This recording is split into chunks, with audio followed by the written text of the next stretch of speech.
Is this a serial unaliver? Is it an isolated event? What is it? There are so many people dropping unalived in the Yosemite Park, and nobody seems to be able to figure out just yet what's really going on. That's what this new show on Netflix is about, and I am so hooked. The characters are very, very well executed. I think the writing is pretty cool. If they had told me this was based on real events, I would have believed it because it is that believable. So, if you haven't seen it, I'm not gonna give you any spoilers, but I'm gonna give you the perspective that I have so far as to why I think you should watch it. If you are into true crime or mystery shows, anything that has to do with police work, finding out who unalived this person, this show is for you. Because even though it is technically fictional, I suppose, it still has those vibes because there's a lot of unresolved cases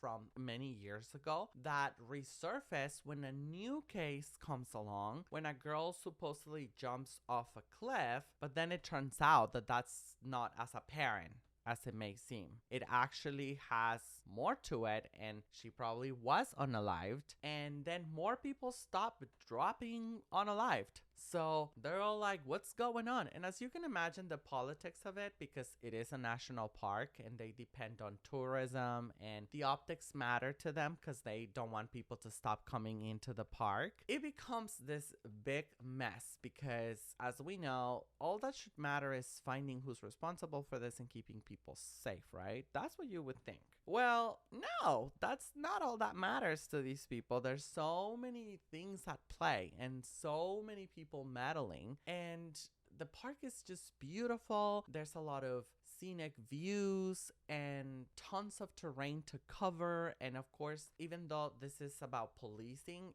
it's not in the traditional way, right? It's not with a car going around the city. Sometimes they have to use horses or they have to go hiking to figure these things out. So it has a little bit of everything. It has a drama. It has a lot of action. It also has mainly mystery. But there are so many nuances and elements that make it very interesting. And some familiar faces there, like this guy and this other guy from Jurassic Park. This girl, even though I am not familiar with her as of now, only by the show, she is actually a pretty good actress and she's been doing a great job during this show. So I am having lots of fun. I highly recommend it.